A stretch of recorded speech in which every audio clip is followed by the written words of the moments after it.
దుర్గా నవరాత్రుల్లో పూజ చేయాలి ఇంట్లో అని ఎంతో ఆశపడ్డా. కానీ పీరియడ్స్ ప్రాబ్లమ్. అంతా అయిపోయాక ఇల్లు, వాకిలి, బండలు అన్నీ కూడా కడుక్కొని, బట్టలు, బొంతలు అన్నీ నీళ్ళలో జాడిచ్చేసుకొని అంతా కూడా శుద్ధి చేసుకున్నా ఇల్లు మొత్తం. తలస్నానం చేసి ఇల్లు మొత్తం పసుపు నీళ్ళు చల్లుకుంటే అంతా కూడా శుద్ధి అయిపోతుందని అమ్మ చెప్పింది. సో చేసేసా. టీవీలో దేవుని పాటలు పెడితే నా చిట్టతల్లి ఎలా డాన్స్ చేస్తుందో చూడండి. నేను పూజ ఎలా చేసుకోవాలి అని అనుకున్నానో అంతకు మించి చేసుకున్నా. నాకు అసలు ఈ నవరాత్రి పూజ అనేదే తెలీదు. కానీ నా చిట్టి తల్లికి 1 ఇయర్ ఉన్నప్పుడు కరెక్ట్గా నవరాత్రికి ముందే డెంగ్యూ ఫీవర్ వచ్చింది.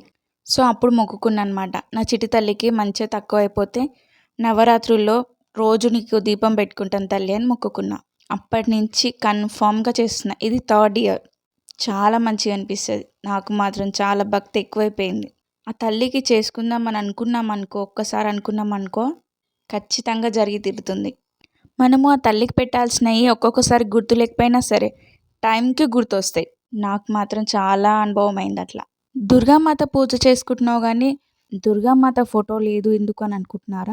ఎందుకు పెట్టలేదు అనేసి ఇంకో వీడియోలో చెప్తా. 4th డే రోజు పూజ చేసుకునేటప్పుడు 5 రకాల పువ్వులు పెట్టాను. అమ్మవారికి ఎంతో ఇష్టమైన 3 ప్రసాదాలు చేసి పెట్టాను. పులిహోర, కట్టె పొంగలి, దద్దోజనం. అలాగే 3 రకాల గాజులు, పసుపు, కుంకుమ కూడా అమ్మవారి ముందు పెట్టాను. కొబ్బరికాయ కొట్టి హారతిచ్చి పూజ కంప్లీట్ చేసేసాను. తులసమ్మ ముంగట కూడా పూజ చేసుకొని నైవేద్యం పెట్టేశాను. అంతటితో పూజ కంప్లీట్ అయిపోయింది. వీడియోస్ని చూస్తున్నారు కానీ సబ్స్క్రైబ్ చేసుకోవట్లేదు. Please subscribe to my YouTube channel. ఈ నవరాత్రులు అయిపోయే వరకు నేను ఇంట్లో పూజ ఎలా చేసుకుంటున్నానో ఆ వీడియోస్ వస్తాయి. Thanks for watching this video.